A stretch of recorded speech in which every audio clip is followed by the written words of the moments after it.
Olá, meu nome é Alberto e seja muito bem-vindo e bem-vindo ao canal Dev Eficiente.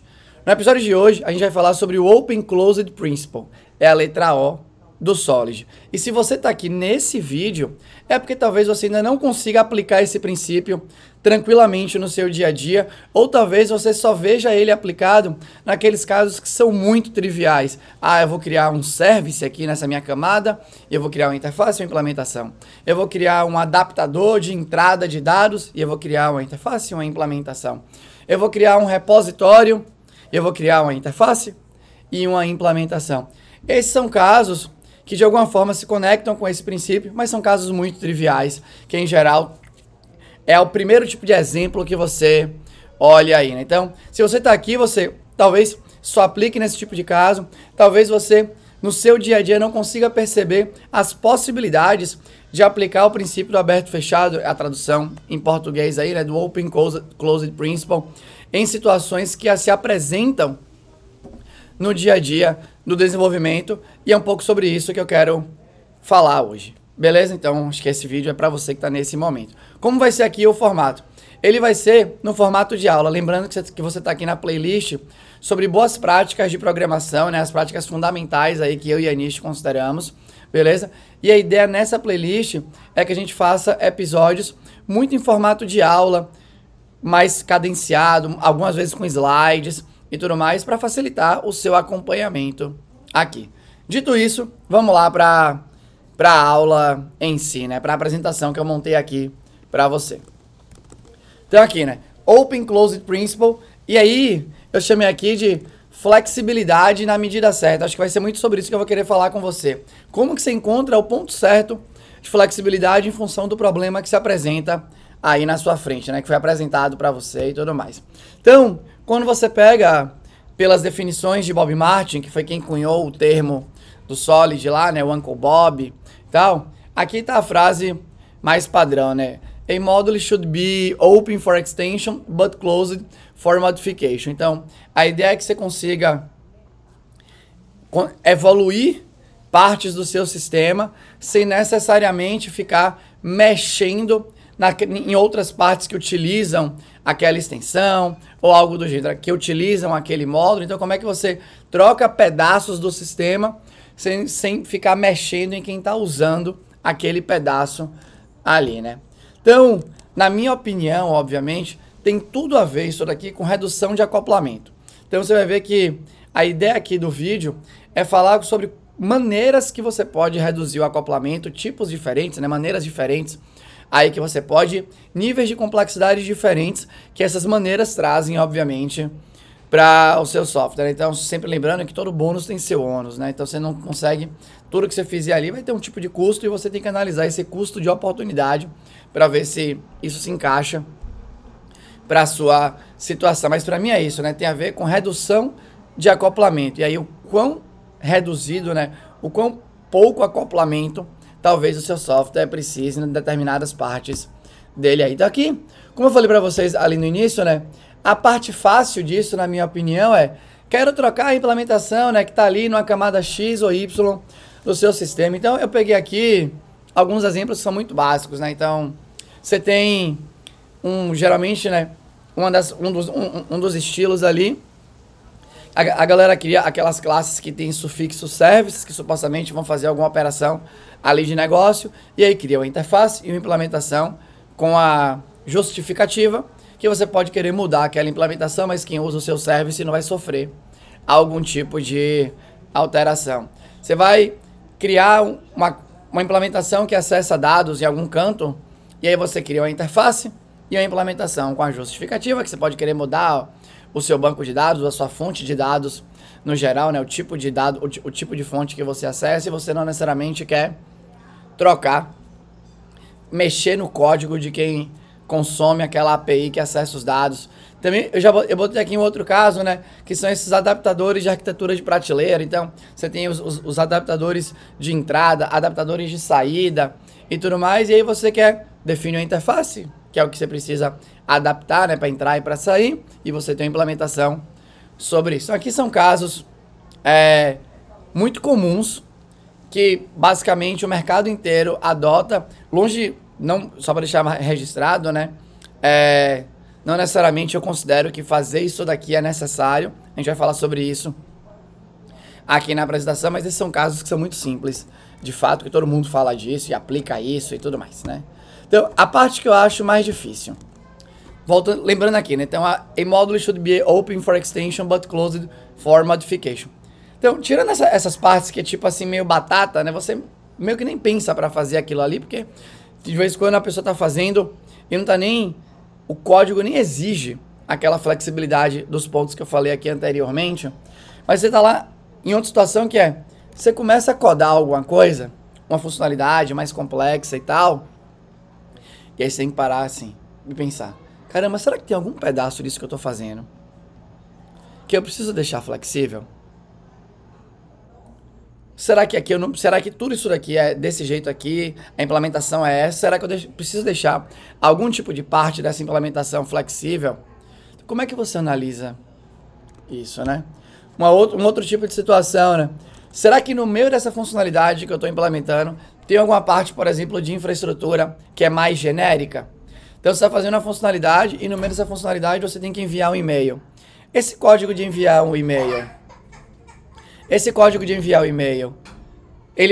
você pode fazer ele acoplado com o seu provedor, com o seu provedor, né, de e-mail nesse momento, né, que provê o serviço, a API de e-mail. Será que você tem que fazer esse código genérico porque a implementação daquela funcionalidade não necessariamente precisa ser alterada caso a implementação, né, do provedor de API de e-mail mude? Isso vale para outros pontos. Beleza? Isso aqui eu trouxe duas situações que vão além das situações padrões ali que a gente encontra, né? Então, para mim, o princípio do aberto e fechado, né? Então, eu botei aqui o ACP, que é o Open Closed Principle, ele tem a ver ali com a visão de flexibilidade. Quando você pensa em acoplamento e diminuir o acoplamento, tem a ver com a visão de flexibilidade que você tem no horizonte. Quando você vai codar a parada, você vai codar em cima daquela funcionalidade que foi discutida e tudo mais. Qual que é a visão de flexibilidade que você tem naquele momento? Com essa visão, talvez você queira pensar em formas de diminuir cada vez mais o acoplamento. Tem coisas que a gente vai implementar que já nasce com a visão de eu vou precisar que isso aqui seja flexível, que eu vou querer colocar mais possibilidades aqui sem mexer nesse ponto que está usando. Por exemplo, integrações com gateways de pagamento, você pode querer nascer... A sua implementação pode querer nascer enviando e-mail por diferentes serviços ali de e-mail. Então não é porque você nasceu enviando e-mail por um serviço que você precisa fazer o código pensando só nisso. Porque no horizonte que você enxerga, que a empresa enxerga, que o contexto enxerga, já existe um horizonte de flexibilidade. E aí você, com esse horizonte, vendo isso, você consegue entender e pensar no nível de desacoplamento que você precisa trazer para aquela situação. Então, e aí quando você pensa, beleza, então eu tenho aqui o horizonte, como que eu posso trazer, quais são as maneiras de diminuir o acoplamento? Que aqui a galera fala muito, né, de polimorfismo. Existem N maneiras de você diminuir, na minha opinião, o acoplamento. A primeira que eu quero falar aqui rapidinho com você essa é a que eu considero mais básica e que você pode usar o tempo inteiro em qualquer coisa que você está ali codando, porque ela não vai exigir de você adicionar nenhum elemento técnico novo no seu código, baseado em as coisas mais padrões da linguagem de programação que você utiliza, independente de qual seja ela, né? Java, C Sharp, Python, Clojure, Scala, JavaScript, aí você escolhe. Acho que isso daqui é útil, que é o seguinte pensamento: implemente métodos e funções pensando que você está programando num projeto open source. Anish, eu já falei isso outra vez aqui no canal, né? Anish veio com essa frase numa das discussões que a gente estava tendo ali, e eu particularmente, nós dois concordamos muito nisso, que esse é um jeito de pensar que é muito útil, independente do que você esteja fazendo. Você está fazendo um software super específico e tudo mais. E dentro desse software super específico, você tem múltiplas regras de negócio que você vai distribuindo esses códigos em vários métodos que tem no seu projeto. E uma coisa que acontece bastante é que quando você vai codar aquele método, eu coloquei aqui também função para generalizar um pouco mais e tal. Você, ao invés de escrever aquele método função, trabalhando apenas sobre o que aquela função enxerga, você escreve trabalhando sobre o que você enxerga. E aí são coisas diferentes. Então, limite a sua função a trabalhar apenas sobre o que ela enxerga e não sobre o que você enxerga. Vou dar um exemplo. Você está fazendo um método que tem que retornar um índice. Você tem um método que busca algum... Vou dar só para tangibilizar mais. Eu tenho uma classe que chama treinamento. Nesse treinamento, eu tenho diversas sessões dentro desse treinamento. E eu preciso fazer um método que, dado um título de uma sessão, eu retorno a posição daquela sessão dentro do treinamento. E o seu método retorna um número inteiro. E aí, o que é que você pode fazer? Você fala assim, pô, eu vou fazer esse meu método que está lá na classe treinamento, retornar 1 quando ele achar a primeira sessão, porque eu sei que lá na web, lá numa camada mais para cima, alguém vai chamar esse método que está na camada mais profunda aqui, e eu já sei que lá ele vai precisar usar o índice começando de 1. E aí você criou o que eu gosto de chamar aqui de acoplamento mental. Você escreveu um código, você escreveu um método, que aquele método, ao invés de ser escrito baseado só nos parâmetros que ele enxerga, e no retorno que ele é possível de dar em função do que ele enxerga, ele retorna uma coisa baseada no que você enxerga. E aí você deixou esse acoplamento ferindo o OCP. Por quê? Porque se você mexer lá nesse método e agora trocar que o retorno, o índice vai passar a ser 0, você vai precisar mexer em quem usa esse método, porque ele está supondo que o int que está sendo retornado é 1. Se você codasse pensando que você está programando para um projeto open source, qual que é a vantagem disso? Quando você está programando para um projeto open source, você não sabe quem vai te usar. Não tem como você enxergar o seu código, não tem como ter elementos do que você enxerga, além do que ele enxerga de fato, porque simplesmente você não sabe. Você não sabe quem vai usar, como que vai ser... A galera que coda o Spring não sabe como é que vai ser usado os módulos do Spring. A galera que coda o Nest.js não sabe. A galera que coda o Hibernate não sabe. Então, se ele não sabe, esses elementos não tem como aparecerem dentro das APIs que eles desenvolvem. E a gente acha que esse é o pensamento que você pode levar. Se você leva esse pensamento mais a ferro e fogo, e de novo, ele não traz nenhum elemento técnico novo para o seu código. Você vai codar normal.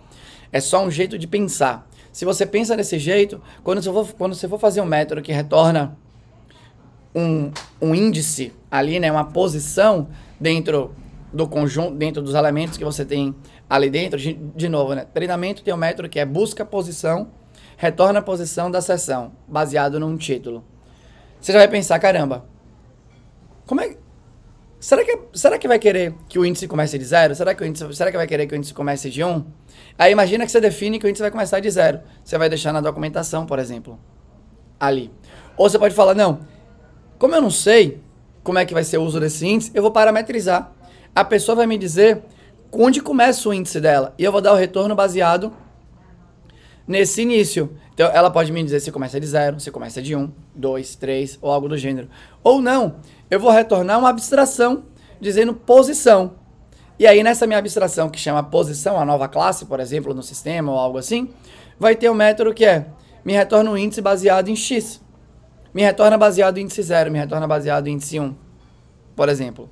Ou seja, são pensamentos que você tem quando você assume que o seu método, que a sua função, só enxerga os parâmetros que ela está recebendo, e em função desses parâmetros que ela está recebendo, e se for num código orientado a objeto, também nos atributos que ela tem acesso da classe, ela vai pensar no retorno.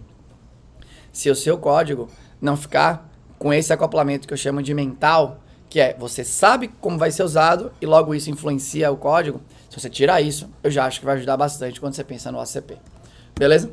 Então, uma segunda situação aqui, né? Que é a utilização de dispatch dinâmico, aí, de Dynamic Dispatch, que basicamente você ganha, por exemplo, em linguagens orientadas a objetos, você ganha via polimorfismo, né? Você cria, por exemplo, uma interface com as suas múltiplas implementações, você cria uma classe abstrata com suas múltiplas implementações. Você está numa linguagem funcional, você pode passar uma função como argumento, e aí a função que recebe a função como argumento, ela sabe que essa função como argumento espera, ela vai chamar passando 2, 3 parâmetros de determinado tipo, ou algo do gênero, que também é muito utilizado.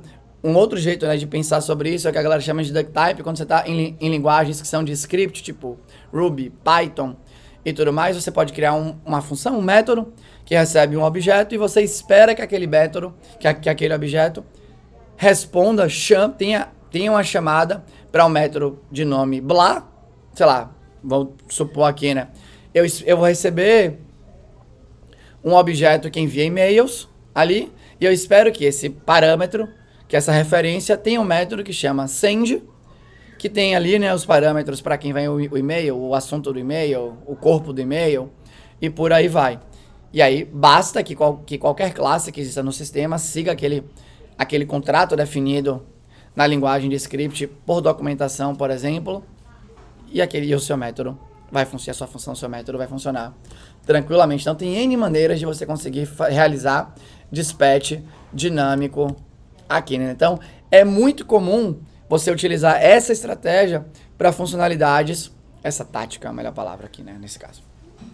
É muito comum você utilizar essa tática para funcionalidade cujo horizonte pede por flexibilidade. Então, peguei aqui alguns exemplos. Eu quero fazer um código que ele vai se integrar com qualquer provedor de e-mail.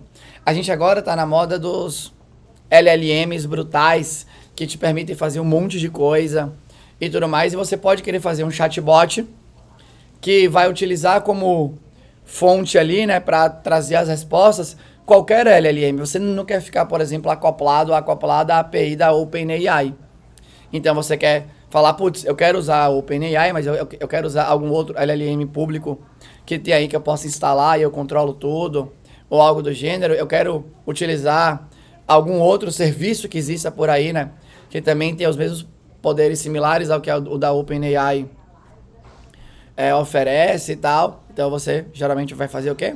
Você vai ter uma definição de um contrato público que manda um texto e recebe uma resposta. Um método que sei lá, chama ali, sei lá, send, recebe uma string como parâmetro, retorna uma string. E aí você pode ter implementação disso para OpenAI, você pode ter implementação disso para algum baseado lá naqueles do Facebook lá que chama Llama ou algo do gênero, ou qualquer outro que venha a surgir. Tem um projeto bem famoso. Então você tem, por exemplo, o LangChain, que é um projeto que abstrai diversos LLMs e tal, que a galera hoje já usa. Peguei um outro exemplo aqui, que você quer se integrar com gateways de pagamentos diferentes. Então, sei lá, você tem PayPal, Stone, Stripe, sei lá o nome, acho que é esse, né? Moip, Vind, e aí você tem um serviço e você quer poder receber pagamentos por diversos players diferentes e você vai precisar ter algum jeito de receber esses dados de pagamento dessa galera e se integrar com o core ali do seu sistema. Provavelmente você vai criar uma interface sua e com esses vários adaptadores para gateways de pagamentos diferentes para você poder lidar com isso. Então aqui, essa é uma situação muito comum quando você pensa em dispatch dinâmico e tal. Separei um outro tipo de caso agora aqui para situações que são muito genéricas, cross-aplicações. Então imagina que você quer criar algum tipo de módulo, alguma funcionalidade que pode ser reaproveitada entre diversas aplicações diferentes, de naturezas diferentes, ou algo do gênero.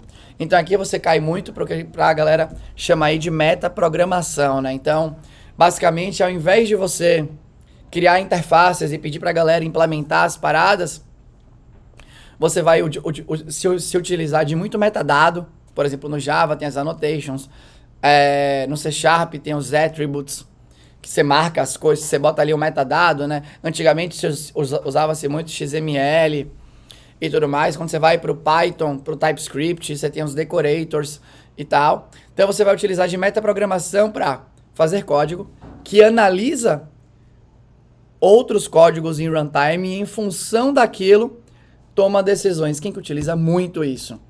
É o que você mais encontra hoje em dia em frameworks para que eles sejam cada vez menos intrusivos. Então, quando você compara frameworks de... Isso vai denunciar a minha idade, né? Mas tudo bem. Quando você... Eu já utilizei o Struts1, que foi o primeiro framework famoso MVC do mundo Java. Como que era o Struts1?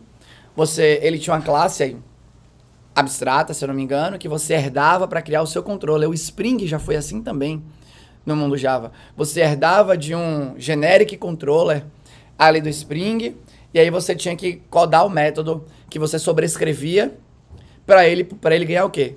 Isso ele lá dentro usava polimorfismo. Ele referenciava todo mundo como generic controller e chamava os métodos que eram ali necessários. A mesma coisa era no Struts, né? A classe abstrata que você herdava chamava action. E essa action definia um método que você tinha que sobrescrever e implementar ali a tratativa da requisição que você estava recebendo.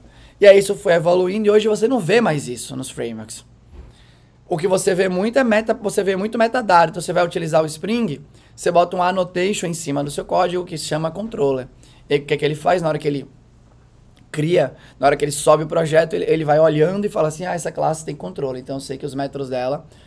Aí ele olha para os métodos, esse método está anotado com getMapping. Pô, getMapping para esse endereço. Então quando chegar a requisição para esse endereço, é para eu direcionar para esse método e eu tenho que fazer a conversão desse parâmetro e tudo mais. E aí você vê que esse é o padrão para quase todo lugar hoje em dia. Então você vai utilizar um ORM, você tem os metadados. Você quer colocar regras de validação, você bota um metadado, um annotation, um decorator que diz que aquele atributo não pode ser vazio, que tem que ser um e-mail e por aí vai. Então quando você cai para recursos de metaprogramação, né, então via Java, você vai utilizar a API de reflection ali do Java. Você vai lá no Ruby, você tem, né, a API de metaprogramação para você entender o que está acontecendo. Você tem coisas mais interessantes como method missing e tal, que a galera usava, não sei se ainda hoje usa, né, no Active Record e tudo mais. Então você cria um método que não existe e em função do padrão do nome do seu método, ele deriva uma query para executar contra o banco de dados e tal. Então você geralmente utiliza metaprogramação quando você tem casos mais complexos de generalização que normalmente vão transcender o software que você está desenvolvendo. Usar metaprogramação para facilitar alguma coisa num projeto de negócio, só naquele projeto, ou num conjuntinho ali de serviços daquele mesmo projeto, pode ser que seja muita adição de elemento técnico. Eu já vou falar sobre isso. Então, na minha opinião, acho que isso é meu domínio público, né, conhecimento meio óbvio, desacoplamento tende a ser uma coisa saudável. Só que, eu acho que isso é muito importante, quanto mais desacoplado, mais elementos técnicos precisam ser conhecidos. Então, se você for olhar aqui a narrativa da minha apresentação para você, a primeira técnica que eu mostrei é uma técnica que não exige nenhum elemento técnico novo. Ele exige basicamente que você coloque ali um jeito de pensar e você usa as coisas padrões da sua linguagem. Você vai criar um método que recebe parâmetro e tem um retorno. Você vai criar uma classe, talvez não criar uma classe, tá? Mas assim, são os elementos mais fundamentais de uma linguagem de programação, seja ela orientada a objeto, funcional e tudo mais. Quando você olha para polimorfismo, quando você olha para dispatch dinâmico, já tem novos elementos técnicos ali. Então você está falando de, se for numa linguagem orientada a objeto, construir uma interface, uma classe abstrata, definir um método que tem que ser sobrescrito e tudo mais. Na hora que você olha o código, na hora que você bate o olho num código que referencia algum objeto de uma classe através da interface, que é o contrato genérico, você tem que fazer uma navegação para você conseguir achar a implementação. Se tiverem múltiplas implementações, já fica mais difícil. Não é anormal a galera que cai em serviços que tem múltiplas camadas e um monte dessas interfaces de adaptadores e não sei o que, não sei o que, não sei o que lá, não sei o que lá. A galera reclamar, né, que é muita indireção para você achar o que você precisa. Então, porque você tem mais elementos técnicos que precisam ser conhecidos.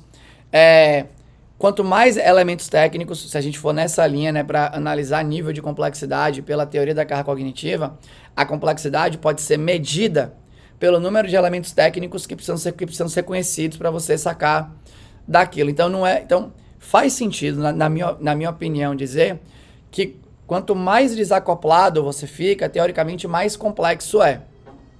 Isso não quer dizer que é complexo para você que está vendo esse vídeo, porque você pode dominar todas essas técnicas e você enxerga aquela complexidade já de um jeito mais fácil.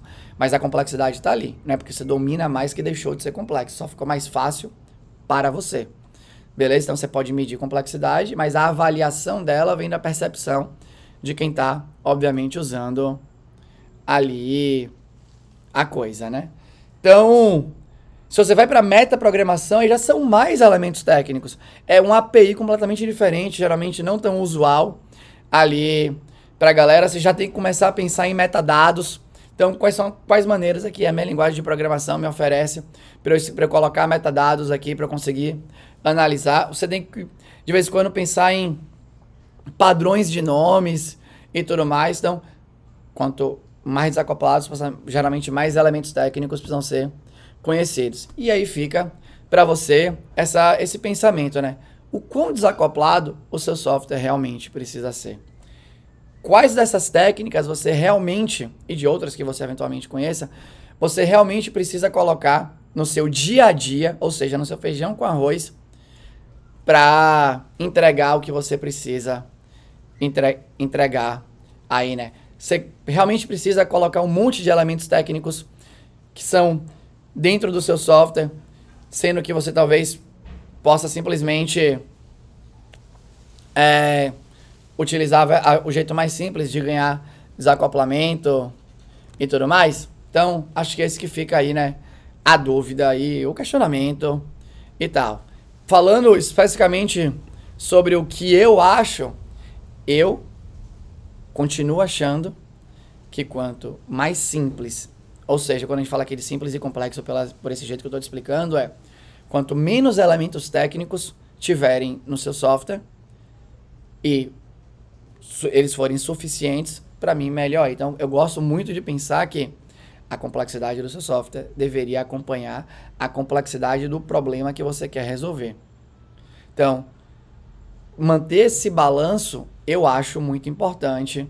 Aqui entra quando a gente fala de acoplamento, é a mesma coisa. O nível de desacoplamento que está estabelecido dentro do seu software deveria acompanhar a necessidade de desacoplamento do negócio ou dos requisitos de negócio que você está desenvolvendo. Acreditar que todo requisito tem que ter o mesmo nível de desacoplamento, eu acho que gera um desbalanço e traz mais elementos técnicos que precisam ser conhecidos do que necessariamente seria necessário aí. Mas, basicamente, era isso que eu queria passar aqui para você, tá bom? Antes de me despedir, eu queria também dizer para você que eu e a Anish temos um treinamento focado em boas práticas de programação. Ele chama Jornada Dev Eficiente. E o propósito dele é habilitar você a escrever código de qualidade independente da situação. Habilitar você a perceber essas situações que eu comentei com você aqui agora de maneira fácil. De maneira que você bata o olho, ouça, escute alguma coisa e fale, aqui eu vou fazer desse jeito. É para isso que a gente constrói os nossos módulos lá dentro, propõe os nossos exercícios e tudo mais. E eu convido você a conhecer mais do nosso trabalho. Você vai encontrar o link para acessar o nosso site, que descreve bastante do nosso treinamento, tanto na descrição desse vídeo, como no primeiro comentário que está pinado aqui no episódio. Beleza? Era isso. Se você gostou, deixa um comentário aqui. Se você não gostou e tem um comentário construtivo de maneira educada, deixa aqui também. Eu vou ter o maior prazer em responder. Era isso. Tchau.